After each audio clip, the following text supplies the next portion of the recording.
La prueba de que son hijos es que Dios ha enviado a sus corazones el espíritu de su Hijo que clama, Abba, Padre.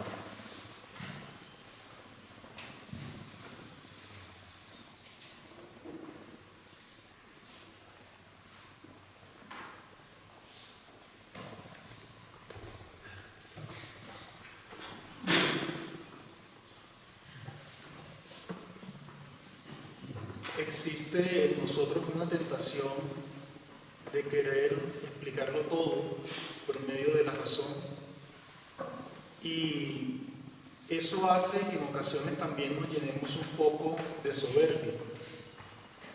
Entrar en el misterio de Dios exige un acto de humildad de parte de nosotros. Si bien se nos enseña que el hombre es capaz de Dios, va a ser aún mucho más capaz de entrar en el misterio de Dios en la medida en que se humilde. Si el hombre no es humilde, difícilmente va a entrar en el misterio de Dios. Es para todos conocido cuando nos cuentan aquel templo donde nació el Señor, exige que uno se agache para entrar hasta el lugar donde nació Jesús.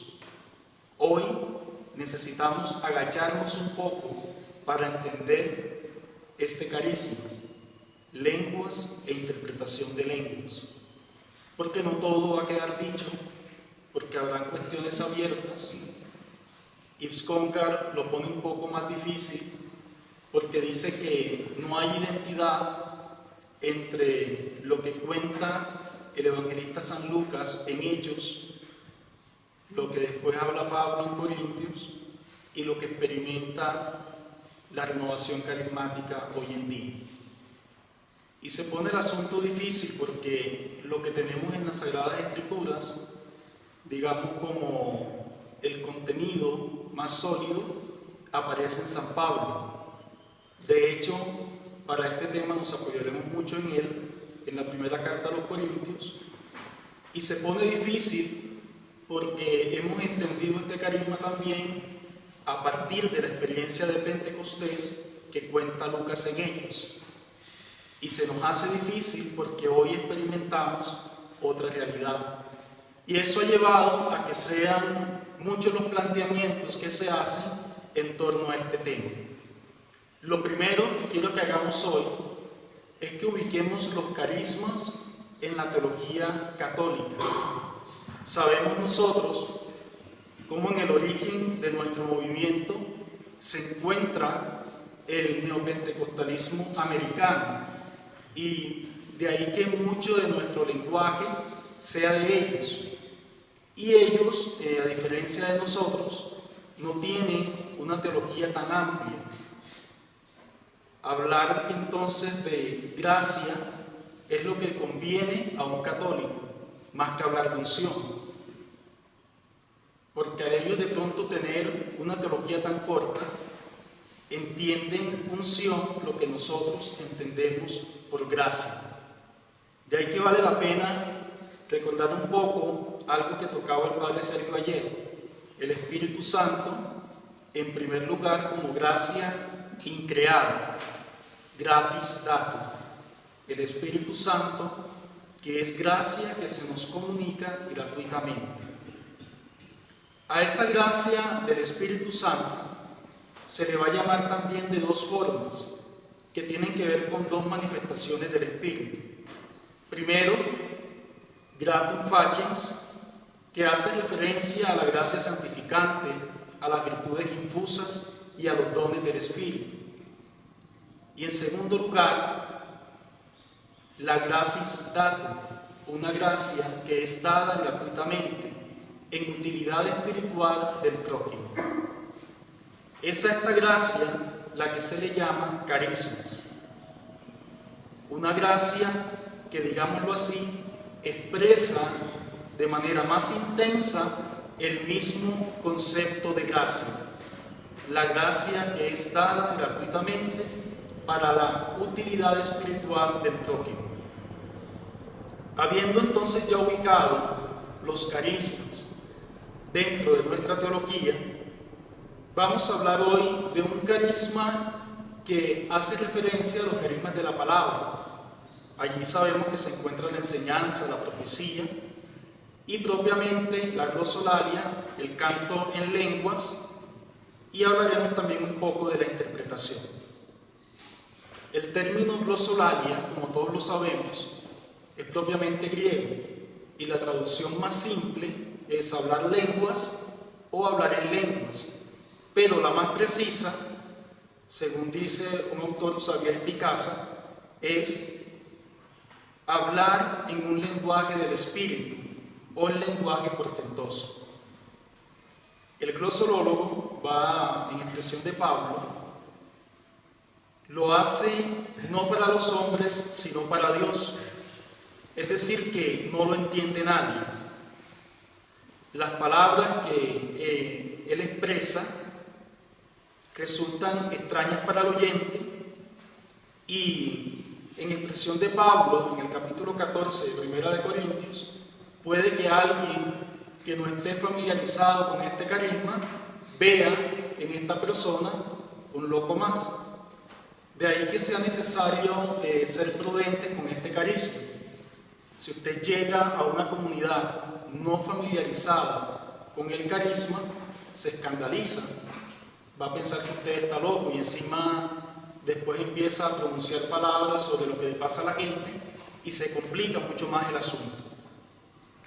Entendemos entonces la glosolalia como un pronunciar sonidos inarticulados, frases incomprensibles, siendo característico en quien lo hace una emoción y una exaltación especial. Ya esto es analizando un poco a nivel fenomenológico lo que se presenta en la renovación en muchos de nuestros grupos. Ese hablar en lenguas, va a decir San Pablo, que exige ser interpretado. De ahí que él mismo aconseja que se ore para poder explicarlo. Eso quiere decir que la capacidad de interpretación tampoco nace de la persona misma, sino que es una capacidad que da el mismo Espíritu. Lo podemos encontrar en la primera carta a los Corintios, capítulo 14, versículos 12 y 27. Pablo entonces está ubicando el don de lenguas en el campo de la oración y más concretamente en el campo de la alabanza y del agradecimiento. Se trata entonces el orar en lenguas como un alabar, un engrandecer y agradecer inconscientemente al Señor, y eso es realizado bajo el influjo del Espíritu. Y hay un arrebato de la persona que también resulta incomprensible para la razón de quien está orando así. Es decir, que quien ora en lenguas sabe que está orando en lenguas, sabe que dice, pero no sabe lo que dice.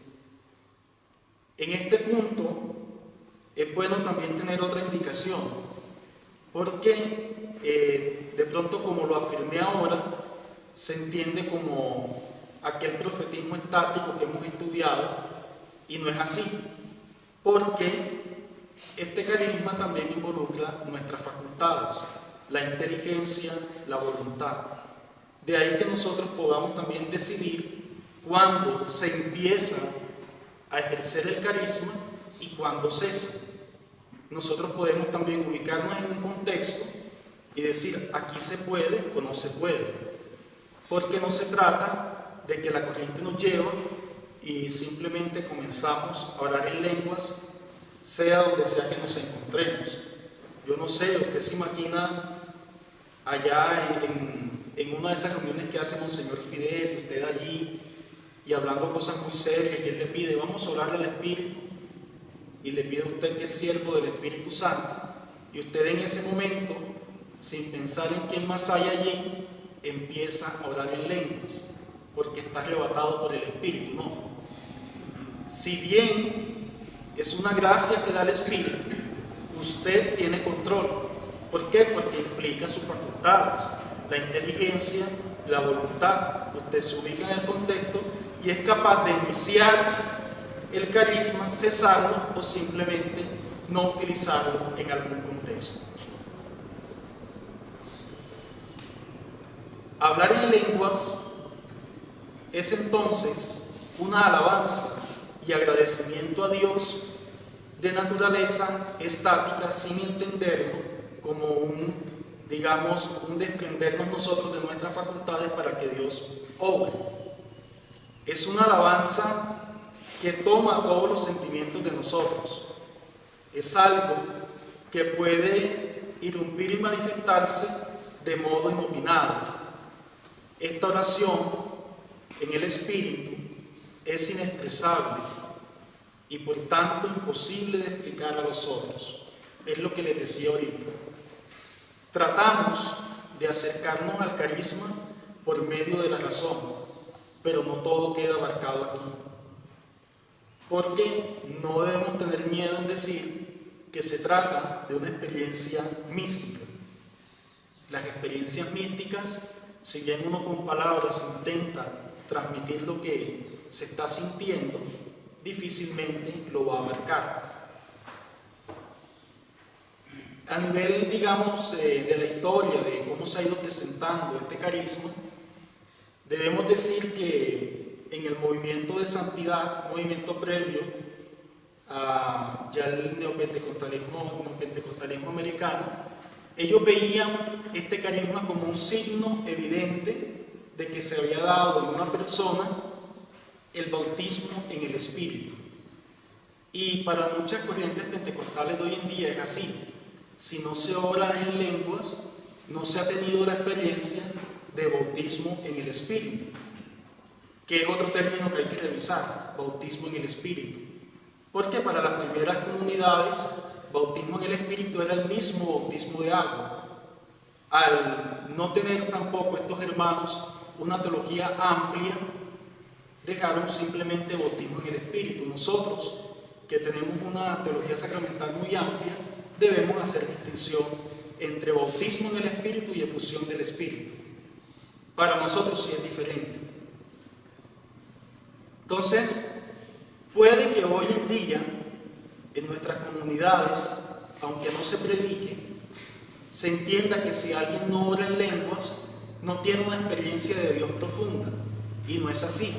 Si bien se habla del Espíritu que ora en nosotros con gemidos, esos gemidos no siempre son el carisma de lenguas.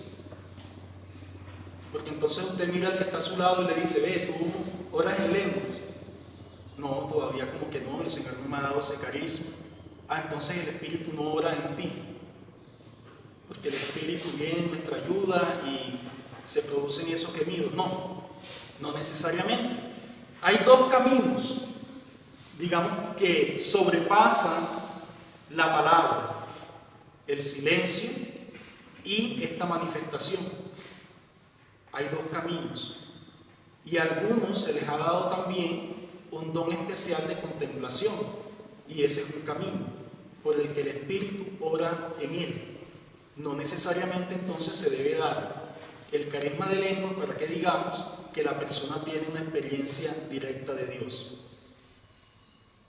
Hablemos un poco ahora de la interpretación de las lenguas.